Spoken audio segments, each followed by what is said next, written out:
कसबा आणि चिंचवड या दोन विधानसभेच्या पोटनिवडणुका येत्या 26 तारखेला होऊ घातलेल्या आहेत.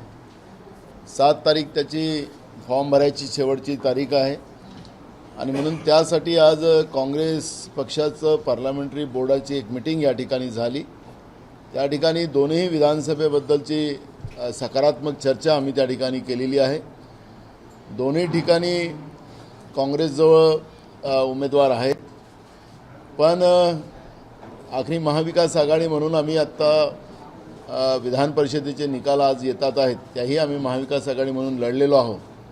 उद्या महाविकास आघाडीच्या मीटिंग मुंबई या ठिकाणी होती आहे आणि त्या ठिकाणी महाविकास आघाडी म्हणून आम्ही निर्णय घेऊ आणि त्याच्यामध्ये आम्ही कसबा या ठिकाणी परंपरागत जागा काँग्रेस पक्षाची ती जागा आम्ही लढायची आणि अशा पद्धतीची एक भूमिका आज आमच्या पार्लमेंटरी बोर्डामध्ये आम्ही निर्णय घेतलेला आहे. हां,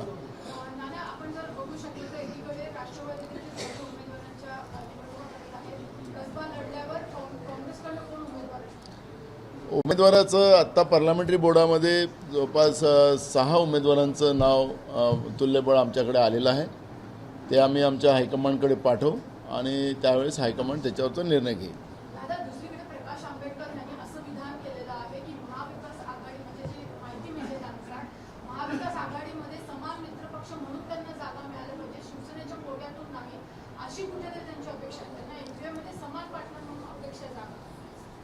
आम्ही सुरुवातीलाच सांगितलं की आणि शरद पवार साहेबांचं याच्यावरचं स्टेटमेंट मी पहिले केलं आणि नंतर पवार साहेबांचं त्याच्यावर स्टेटमेंट आलेलं की उद्धव साहेब आणि प्रकाश आंबेडकरजी या दोघांमध्ये तो अलायन्स झालेला होता. आमच्याकडे कुठलाही प्रस्ताव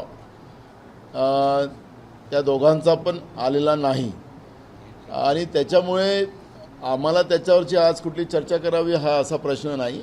ज्यावेळेस त्यांचा आमच्याजवळ प्रस्ताव होईल नेमकं काय त्यांचं दोघांचं अलायन्स झालं आणि त्यांची काय प्रक्रिया आहे आणि काय करणार आहेत त्या सगळ्या गोष्टीचं त्या ठिकाणी चर्चा झाल्यावरच त्याच्यावरची चर्चा करावी.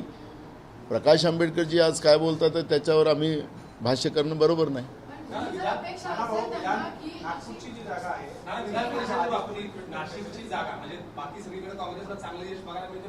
नाशिकच्या निर्णयाच्या गोंधळामुळे ते अपयश येण्याची शक्यता आहे. पहिल्या तरी सध्या आघाडीवर दिसत आहे, तो निर्णय कुठेतरी गडबडला अजूनही वाटते.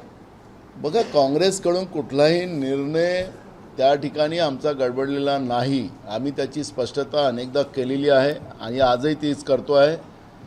पार्लमेंटरी बोर्डामध्ये आमचा जो डिसिजन झालेलं होतं त्यावेळेस डॉक्टर सुधीर तांबे यांच्याशी बोलणं झालं होतं. ते लढाईला तयारी त्यांनी दाखवलेली होती. त्यांना आम्ही कंटिन्यू करतो आहे असं सांगितल्यानंतर त्यांनी आम्हाला धन्यवाद दिला. त्यांना त्यांच्या मुलाला लढवायचं असतं ते त्यांनी सांगितलं असतं तर आम्हाला त्यांच्या मुलाची पण त्या ठिकाणी त्या विषयावरचं आम्हाला सकारात्मक भूमिका घेता आली असती. ऐन वेळेवर पक्षाची विश्वासघात करणं आणि म्हणून जी काही पक्षांनी त्यांच्या कौटुंबिक जो काही त्यांचं भांडण असेल काय असेल आम्हाला त्याच्यात जायचं नाही, ते त्यांच्या याच्यात झालेलं आहे. त्याच्यामुळे काँग्रेसचं नुकसान त्या ठिकाणी झालेलं आहे की काँग्रेस पक्षाची काही चुकी झालेली आहे असा भाग त्याच्यामध्ये नाही. पण जे पक्षांनी आपला कॅन्डिडेट उभा करायचा नाही आणि दुसऱ्याची घरं फोडायची अशा पक्षाची गत आज महाराष्ट्रात काय झाली. नागपूरमध्ये आपण पाहताय, अमरावतीमध्ये आपण पाहताय की त्यांची गत काय झाली. तिथं त्यांचे सिटिंग होते. दुसऱ्याच्या घरात आग लावत असताना त्यांच्या घरात काय जनतेने काय त्यांना जागा दाखवली याचं उत्तर आता जनता देत आहे. म्हणून मी आज त्याच्यावर आत्ता अजून निकाल येऊ द्या, मी त्याच्यावरची प्रतिक्रिया अजून व्यवस्थित देणार आहे. मी अजून मुद्दाम खूप गोष्टी राखून ठेवतो आहे. पण नाशिकबद्दल आमची भूमिका आजही आहे, पहिले पण होती तीच आहे.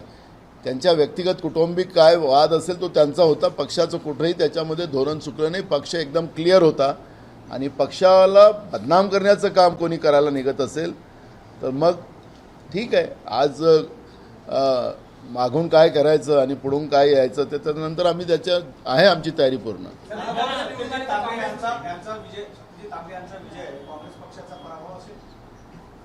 बघा, आमचं महाविकास आघाडी म्हणून आम्ही उमेदवार उभे ठेवलेले होते. डॉक्टर सुधीर तांबेसुद्धा हे महाविकास आघाडीचे उमेदवार राहणार होते.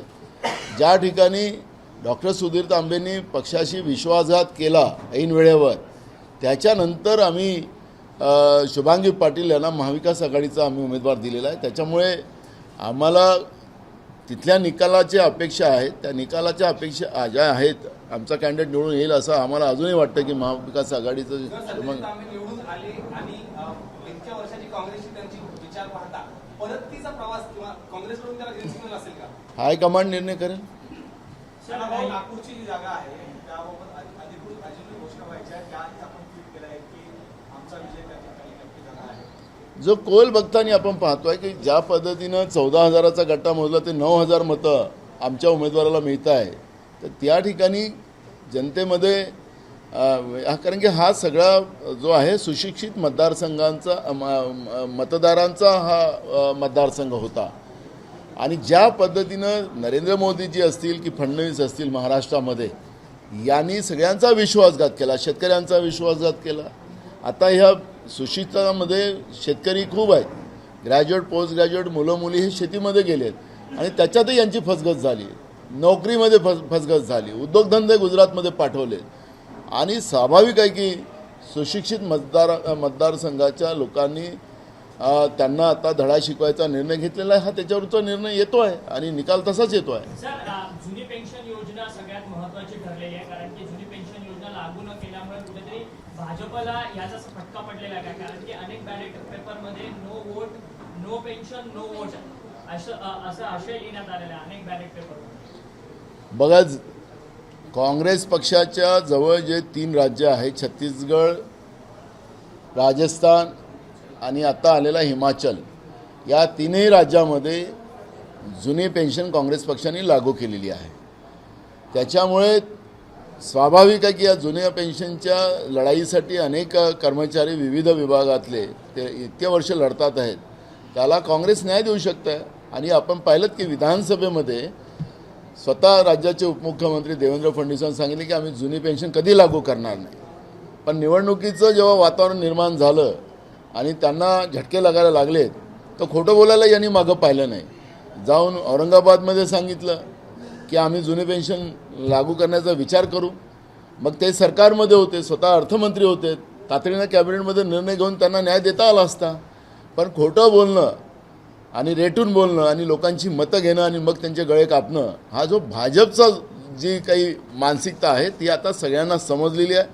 आणि म्हणून या सगळ्या जुनी पेन्शनच्याही आमच्या तरुण मित्रांनी एकदम जशाचं तसं मतदानाने उत्तर द्यायचा हा निर्णय घेतला. आणि म्हणून आपल्याला आज जे तुम्ही मुद्दे मांडलेत त्या मुद्द्याप्रमाणे त्यांनी मतदान केलंच. काँग्रेसचा पुढचा अजेंडा असणार आहे का जुनी पेन्शन योजनेत? बिलकुल. आम्ही सांगितलं की आमच्याजवळ जे राज्य आहेत त्या राज्यामध्ये आम्ही लागू केलेलं आहे.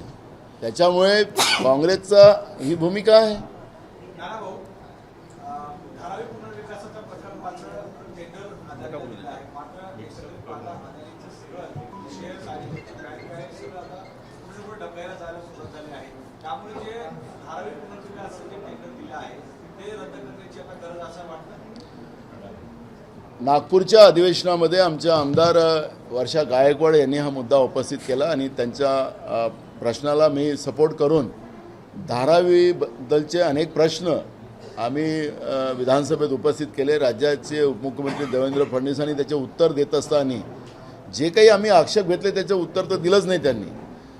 पण जे काही आक्षेप घेतले ते आता खरं उतरायला लागले. ज्या जुन्या विदेशी कंपनीला सी लिंक कंपनीला 7,500 कोटीमध्ये पुनर्विकासचं काम याच फडणवीस सरकारने त्या काळात दिलेलं होतं. पण राज्यामध्ये पुन्हा सत्ता परिवर्तन झालं आणि विदाऊट टेंडर अदानीला 4,500 कोटीमध्ये पुनर्विकासाचं काम दिलं. त्याच्यामध्ये रेल्वेची जागा अजूनपर्यंत मिळालेली नाही. विधानसभेत त्यांनी सांगितले की आम्हाला ती जागा मिळालेली आहे. जवळपास 65 एकर असलेल्या या भागामध्ये 10 लाख लोक राहतात. त्या ठिकाणी 5,000 चमड्याचे आणि रेडीमेड निर्माण करण्याचे उद्योग त्या ठिकाणी मोठ्या प्रमाणात चालतात. अशा उद्योगाचं पुनर्वसन कसं केलं जाईल. पण मला असं लक्षात येतं की या मित्रांना फायदा कसा मिळेल आणि राज्याच्या जनतेचा घामाचा पैसा तिजोरीतून कसा लुटून याला देता येईल. कारण की ती सी लिंक कंपनीसुद्धा आता कोर्टात गेलेली आहे. आणि आता समजा अदानी कंपनीचं समजा ॲग्रीमेंट उद्या कमी जास्त झालं तेही कोर्टात जाणार आणि हे दावा ठोकणार दोन्ही कंपन्या आणि दावा ठोकून राज्याच्या तिजोरीतला पैसा मागतील. अशा वेळेस ही जी काही पुनर्वसन त्यांना धारावीचं करायचं नाही, तिथल्या लोकांमध्ये दहशत निर्माण करायची, त्यांना घाबरवायचं आणि कुठल्याही परिस्थितीमध्ये त्या जागेतून त्या लोकांना कसं काढता येईल आणि तिथं नवीन गुजरात कसं निर्माण करता येईल याच्यावरचा त्यांचा प्लॅन चालू आहे. पण या ठिकाणी असं होणार नाही. आम्ही त्याचा हिशोब हे जे प्रकरण हिडनबर्गच्या माध्यमातून जे पुढं आलेलं आहे, ज्याच्यामुळे असलियत पुढं आलेली आहे, जसं केंद्र सरकार सातत्यानं खोटे आकडे दाखवून आपला GDP आमचा जास्त आहे असं दाखवतात आहेत. 6.8 असा GDP त्यांनी मी तुम्हाला सांगतो, दाव्यानं सांगतो की आज या देशाचा GDP हा मायनसवर आहे. पण त्यांनी आकडे फुगवून दाखवले, तसं अदानींनी पण आतापर्यंत आकडे फुगवून दाखवलेत. LICचे असतील, नॅशनल बँकेतले पैसे असतील, हे सगळे पैसे कर्जरूपाने त्यांनी घेतलेले आहेत. आज लोकांच्या घामाचा मेहनतीचा पैसा हा सुरक्षित आहे की नाही, केंद्र सरकारच्या आशीर्वादाने अदानीनं लुटला आहे का, ही भीती आता सगळ्या सर्वसामान्यांमध्ये निर्माण झालेली आहे. आणि म्हणून मित्रांसाठी ही लोकशाही वापरण्याचं जे नरेंद्र मोदी आणि भाजपनी काम सुरू केलेलं आहे, तो सगळं पिक्चर आता क्लिअर झालेलं आहे. आणि लोकांमध्ये या सगळ्या नरेंद्र मोदींच्या भाजपच्या या सत्तेच्या विरोधातला रोष आपल्याला पाहायला मिळत आहे. नाना, आज पार्लियामेंट्री बोर्ड की बैठक हुई तो चुनाव को लेकर क्या डिसीजन हुआ, आगे क्या कांग्रेस करेगी? देखो, महाराष्ट्र में जो बाई इलेक्शन अभी विधानसभा के लगे हैं, उसमें कस्बा पुना में और चिचवड़, पिंपरी चिचवड़ में चिचवड़ करके ऐसे 2 विधानसभा के चुनाव हैं. दोनों विधानसभा के बारे में यहाँ पर एक सविस्तर चर्चा पार्लियामेंट्री बोर्ड के सामने हुई है और उसमें हमारे पास दोनों जगह मजबूत उम्मीदवार है. और लेकिन महाविकास आघाड़ी कर हम लोग चुनाव के आगे जाते हैं. तो कल महाविकास आघाड़ी की बैठक है, उसमें हम लोग कस्बा जो है, हमारी हमेशा परंपरा का जगह रही है, वो जगह के लिए हमारा आग्रह है और हमारी उस बारे में तैयारी भी हो चुकी है और वो एक सकारात्मक चर्चा आज पार्लियामेंट्री बोर्ड में हुई है. मुख्यमंत्री ने पिछले दिनों ये कहा था कि जैसे हमने अंधेरी की सीट पर जो है उम्मीदवार नहीं उतारा, उसी तरीके से महाविकास आघाड़ी को भी रिक्वेस्ट रहेगी. हमने आपको पता होगा कि हमने ही शुरुआत की थी जब गोपीनाथ जी मुंडे इनका जगह रिक्त हुई थी, तो हमने वहाँ पर कोई कैंडिडेट खड़ा नहीं करने का निर्णय उस समय किया था और कांग्रेस ने इसकी भूमिका निभाई थी. लेकिन जब अब महाविकास आघाड़ी की सरकार के बाद कोल्हापुर हो, पंढरपुर हो, देगलूर हो, ऐसे तीनों जगह में बीजेपी ने आगे आकर कैंडिडेट वहाँ खड़े किए, वहाँ चुनाव लड़े. तो इसका मतलब है कि जो परंपराएं महाराष्ट्र में थी, वो परंपरा को उनको निभाना नहीं था. आज भी हमारे पास कोई बीजेपी का प्रस्ताव नहीं, हमारी तैयारी पूरी हो चुकी है. तो जब ये इलेक्शन लगे तब अगर उनका प्रस्ताव आता तो उसके ऊपर चर्चा करते, लेकिन जब वो बाहर से बोल रहे तो उसके बारे में चर्चा अभी हमको करने की कोई ज़रूरत नहीं, हमारी तैयारी शुरू हो गई. नागपुर विधान परिषद की सीट आपको तो आपने जीत ही दी है, तो और जगह आप आगे है. इस चुनाव में बीजेपी का दावा था कि सभी सीटें उन्हीं की होगी, जनता ने जो देखो, बार बार झूठ कितना बोला जाए, कितना लोगों ने हजम करना चाहिए. आपने देखा होगा कि बजट जो आया है, बजट मित्रों के लिए आया है. किसान का नाम लिया गया है, लेकिन किसानों को उसका फ़ायदा नहीं होगा, आम आदमी को फ़ायदा नहीं होगा. अभी भी महंगाई पे कोई ब्रेक नहीं पड़ा हुआ है. बेरोजगारी कैसे हटाई जाएंगे उसके बारे में कोई चर्चा कल के बजट में भी उस तरह का कोई प्रावधान किया गया नहीं है. तो लोगों को ये पता चला, और ये क्वालिफाइड लोगों का मतदार संघ है, क्योंकि ग्रेजुएट कॉन्स्टिट्यूंसी होने की वजह से यहाँ पर अब बीजेपी की झूठ नहीं चलेगी, ये मानसिकता लोगों की थी. और आपने देखा होगा कि रिज़ल्ट भी वैसे ही आ रहे. बीजेपी आज भी अपने घमंड में है कि जो भी हम चुनाव होंगे उसमें जीतेंगे. लेकिन अब इनको समझना चाहिए, जनता ने एक इनको दिशा दी है कि अब तुम्हारी नहीं चलेंगी. अब वो कोई सोशल मीडिया पे हो या गोदी मीडिया के माध्यम से कुछ भी आप डालोगे और हम सहन कर लेंगे, वो ऐसी कोई बात नहीं. लोगों ने उनको सबक दिया है और सत्ता का दुरुपयोग करने की कोशिश महाराष्ट्र के ईडी की सरकार ने पूरा किया, एकनाथ शिंदे और फडणवीस सरकार ने. दुरुपयोग किया, लेकिन लोगों ने उस बात को माना नहीं और पूरे युवाओं ने कांग्रेस विकास आघाड़ी को सपोर्ट करने का मानस बनाया और इसका रिजल्ट आज आपने को देखने मिलता है। नाना ओल्ड पेंशन स्कीम जो थी वो जो जैसे हिमाचल में लागू हुई और वहाँ पे सत्ता परिवर्तन क्या यहाँ पर भी ऐसा? देखो, कांग्रेस की भूमिका और हमारे नेता राहुल गांधी जी ने जब पदयात्रा जब शुरू थी तो तेलंगाना में उस बात की घोषणा की थी। उन्होंने दो बातों की घोषणा की इस पदयात्रा में। एक ओल्ड पेंशन के बारे में बात की और एक कहा कि सेंसस जो है जो होने जा रहा है वो जाति निहाय हो। ये भूमिका दो स्पष्ट हमारे नेता राहुल गांधी जी ने रखी। उसी समय में हिमाचल के चुनाव हुए और वैसे भी छत्तीसगढ़ और राजस्थान में ये जूनी पेंशन योजना चल रही है और जैसे ही हमने हिमाचल में हमारी सरकार आई तो पहले ही कैबिनेट में हमारे वहाँ के मुख्यमंत्री जी कांग्रेस के उन्हें पहले ही कैबिनेट में ये डिसीजन लिया और इसलिए जो हमारे नेता राहुल गांधी जी ने जो वादा इस देश के सभी कर्मचारी को किया है उसको पूरा करेंगी, सिर्फ कांग्रेस ही कर सकती है और ये इलेक्शन में भी उसका प्रभाव निश्चित रूप से सामने आया है। नासिक को लेकर अगर नेता में जीतते हैं तो वो निर्दलीय है, क्या भविष्य में उसके दरवाजे खुले हो सकते हैं? देखो, एक बड़ी घटना कांग्रेस पक्ष के साथ एक बड़ा विश्वासघात इस चुनाव में हुआ है और इसका डिसीजन हाईकमांड ने लिया है। अब इसका डिसीजन भी हाईकमांड लेगा। सर, कल की बैठक में किन मुद्दों पर चर्चा होगी? ये दो ही विधानसभा के बारे में चर्चा है और दोनों जगह महाविकास आघाडी जितना चाहिए इसी बारे में चर्चा हो। सर, आजच्या बैठकीला बाळासाहेब थोरात आलेले नाहीयेत आणि चर्चा अशी पण आहे की काही ठिकाणी पोस्टर्सवर सत्यजित तांबेंच्या पोस्टर्सवर बाळासाहेब थोरात यांचा फोटो आहे, उल्लेख आहे, तर थोरातांचा त्यांना पाठिंबा होता अशी चर्चा. आता त्याच्यावरचं कारण की आखरी या सगळ्या नाशिकच्या याच्यामधलं स्पष्टीकरण हायकमांड घेणारच आहे. त्याच्यामध्ये हे सगळं स्पष्टीकरण येईल. बाळासाहेब त्याच्यामध्ये दोषी नसावेत असं आम्हाला वाटतं, पण आता काय स्थिती आहे ते आज आम्हाला त्याच्यावरची प्रतिक्रिया देणं बरोबर नाही. एबीपी माझा, उघडा डोळे बघा नीट.